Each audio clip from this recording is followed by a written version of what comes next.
What's up guys, Erica here from Highway 49 RC. Thank you so much to my patrons and my channel members for supporting the channel the way you guys do. So today we are finally getting back into some RC content after a couple months of truck related shenanigans.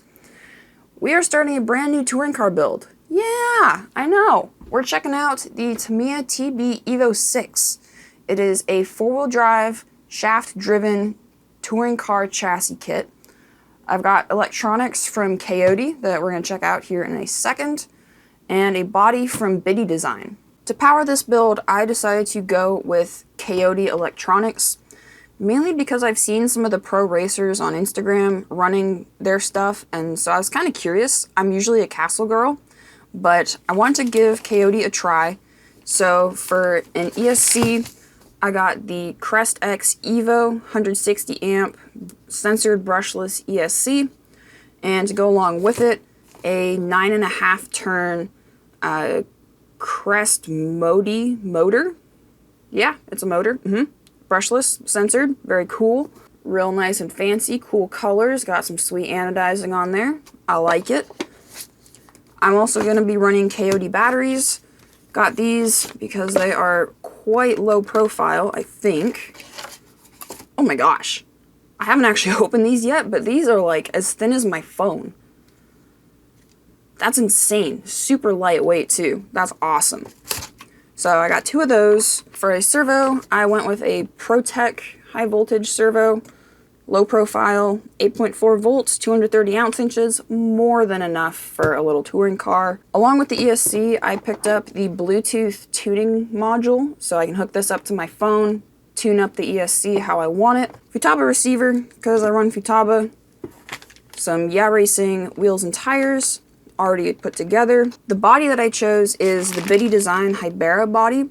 It's like a four-door hatchback, kind of looks like a Subaru type of body. It's pretty cool.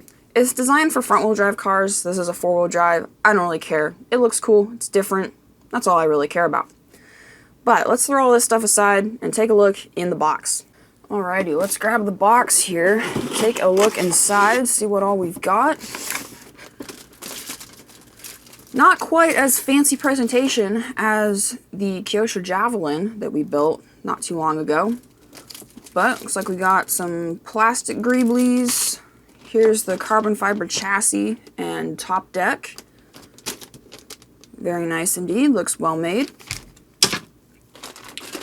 Got plastic differential cases, bunch of little knickknacks and greeblies and stuff. What's in here? Looks like we got some, are those plastic gears? Oh, things are falling out. Oops, oh boy.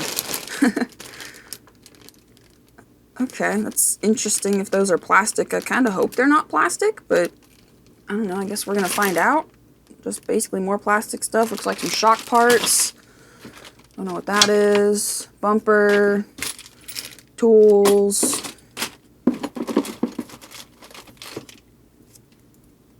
Aluminum center drive shaft. Very nice and fancy looking. It's like shock bodies, and I think those might be bumper mounts. Something like that in there. Parts bag D. This is our motor mount, it appears. Got a bunch of spacers and shims and bushings and gears and all of this and that and the other thing. Steering parts. Looks like A-arm mounts, some tie rod ends. This looks like tie rods, drive shafts, all the stuff for the drivetrain. And last but not least, what is this? This looks like nonsense and greeblies.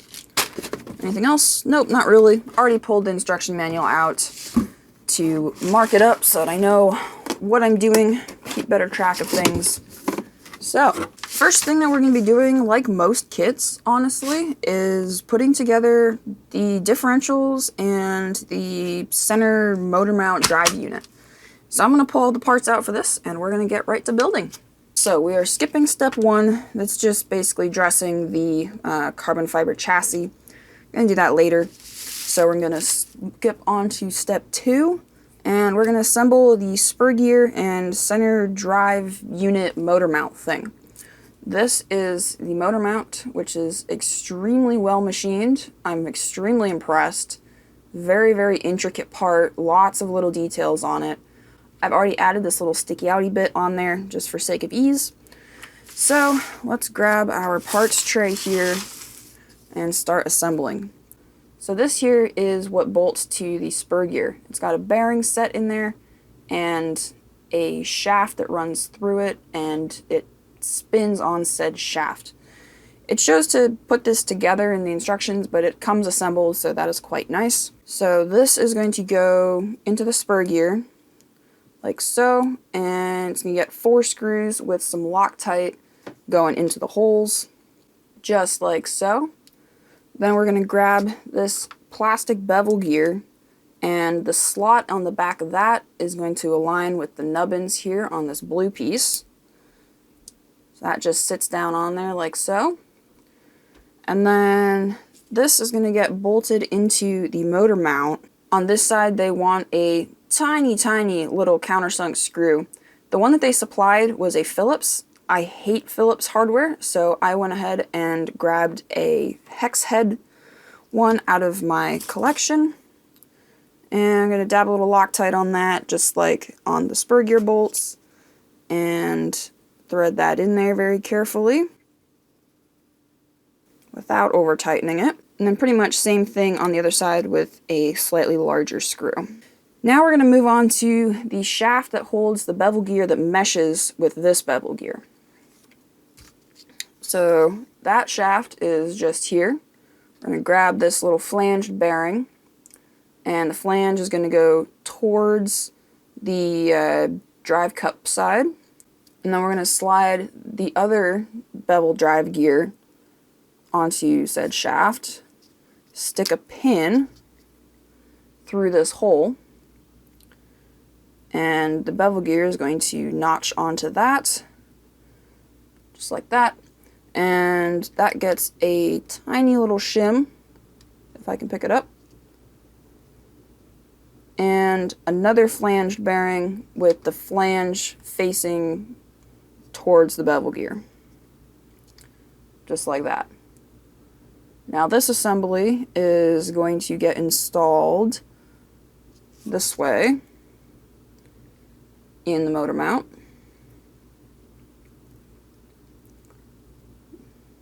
Very nice. Gears mesh up pretty good. And then there's a carbon fiber piece that sits over top of the bearings to hold them in place, and that gets 4 more screws with Loctite. Here's the finished center drive unit and motor mount. I did grease it, but I'm actually going to clean the grease off later on and use some dry lube so that dirt and stuff doesn't end up sticking to the gears and wearing them down prematurely. So just a side note there. So we're going to put that aside, and we're going to move on to the rear differential, which, once again, lots of shims, but I think I've got a handle on what's going on. So we're going to grab the longer of the 2 drive cups, because there's one that's long, one that's short. Grab the longer one, stick a bronze bushing on there. That is going to go into the differential case, and then that's going to get an O-ring down in the bottom of there, just like so. And then we're going to put a shim on top of that O-ring. We're going to stick this pin. Oh, that's why it's cut. You see how the end of that shaft is kind of half moon shaped? It's so that you can actually put the pin in the freaking hole. And then that is going to get a gear on top of said pin, and there is 1/2 of the differential assembly, or actually 1/3 really, because next we're going to put together the spider gears. Take this little cross shaft and just load it up with spider gears. This kit comes with metal differential gears and plastic ones. I'm choosing the metal ones for better strength and reliability. That's going to get dropped into the differential case. Now we build the last third, with the short outdrive, another bronze bushing. It's going to go into the top piece of the diff housing. And then an O-ring. Once again, another shim. And we're going to stick a pin through there again, if I can freaking do it this time. There we go. I guess that's also a spider gear, huh? Yeah. Put the last spider gear on there. Grab our differential gasket. Set that into where it belongs carefully. Now this is all going to get smushed together like that. With the differential assembly temporarily put together, we can assess whether or not it needs any additional shimming, because the kit gives us some additional 0.1mm shims to go on top of the O-rings, in addition to the ones that we've already installed. I think it feels okay. I might try putting one in there just for fun, see if it actually changes it at all.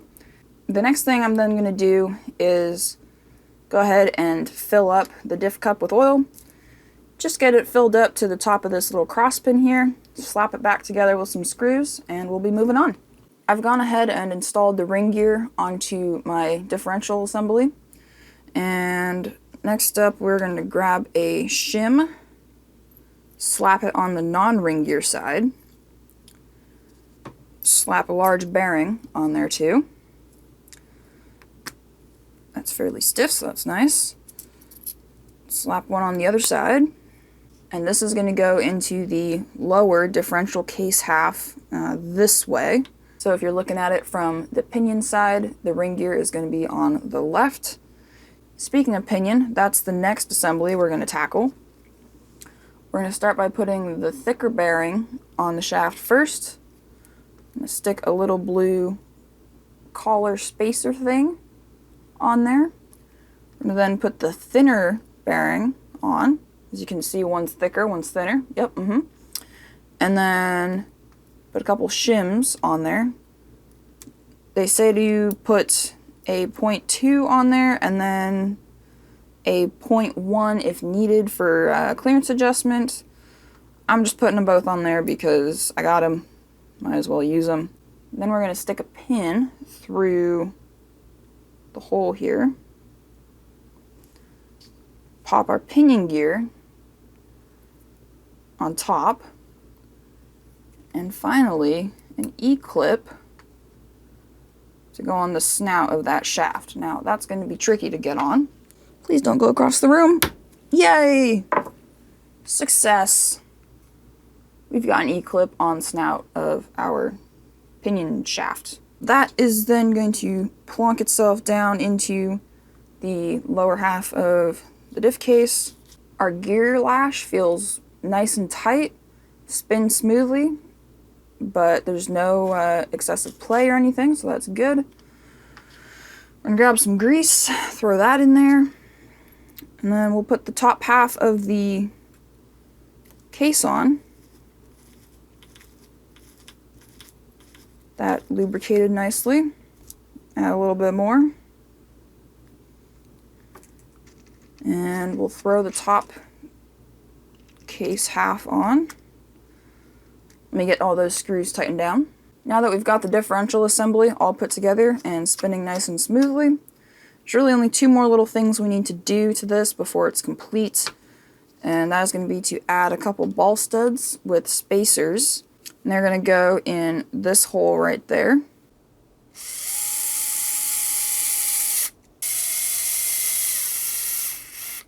We're going to put a couple button head screws all the way in right here. One on each side.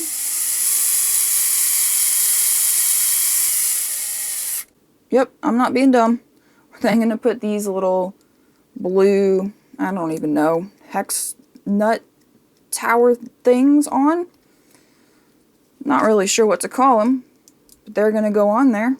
And there you have the rear differential assembly completely put together and ready to go on the chassis. Alrighty, next we're going to work on the front differential assembly. Well, it's actually not a differential, it's a spool. So we're going to grab our spool and stick our ring gear on here with the teeth facing away from the flange. And there's actually little indents on the gear.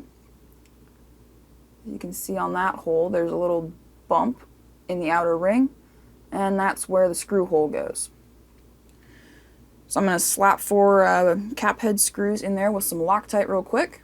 Now that I've got my ring gear attached to my spool, we're going to put one of these out drives on, and let me make sure that I'm putting it on the correct direction. So we're going to want, with the hole horizontal, we're going to want the slot up and down. And then I'm going to shove a pin in there, if I can.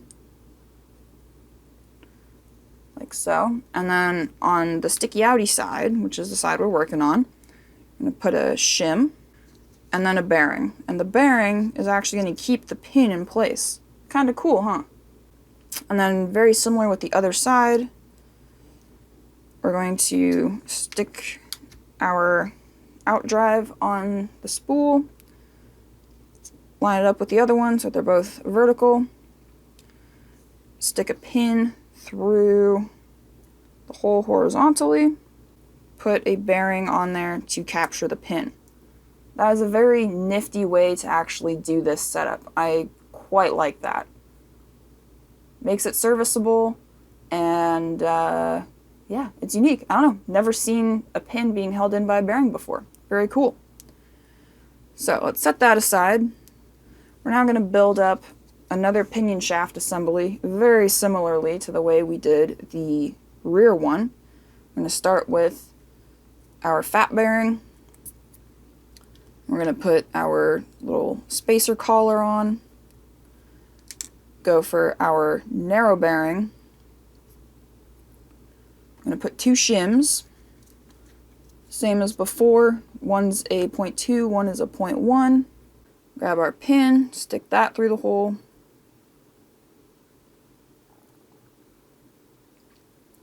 Put our pinion gear on.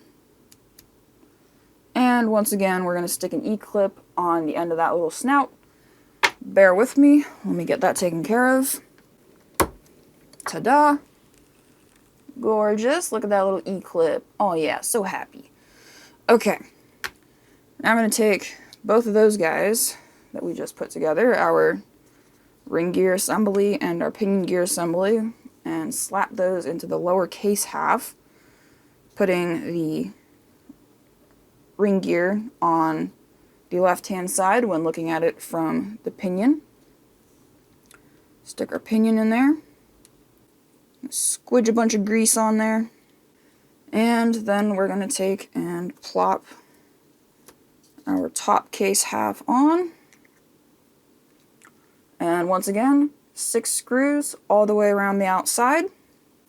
With the case half screwed together, we are once again going to add 2 ball studs to it. These are the ball studs, to be clear, with the little line on them.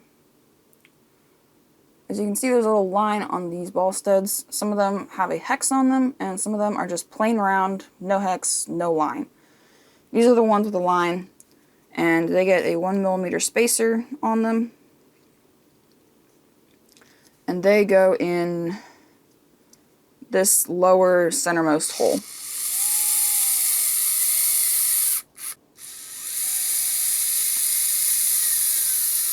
Last but not least, we're going to put these little, I don't know, nut standoff things on.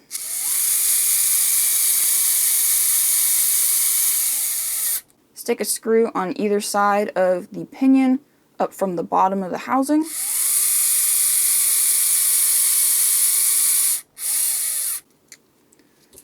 And then thread these little blue standoff nut things on there. And there you have your front differential all put together. Alright folks, I've been working on this for about 5 hours now, and we've made some serious progress.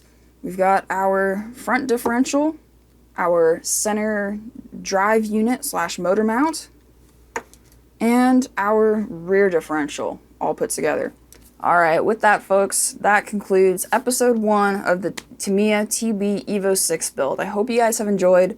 I had a great time building today, and I would recommend, if you are doing this build yourself, get a set of millimeter calipers or a micrometer for measuring shims, because they have 0.2 millimeter shims, 0.1 millimeter shims, 0.5 millimeter shims. I mean, like, the shimming on this build is insane. So get something that you can measure those tiny ass shims with. Anyway, that's it for me, folks. Thank you so much for watching. Hope you enjoyed. Please do leave a big fat thumbs up if this does happen to be the first video that you have seen by me. Make sure you go down, hit that subscribe button, leave a comment down below. If you want to support me and what I do, head over to my Patreon, join my Discord server to meet fellow Tamiya enthusiasts, and my Instagram is Howie49_RC. That's all I gotta say, folks. Thank you again so much for watching, and I will see y'all in the next one.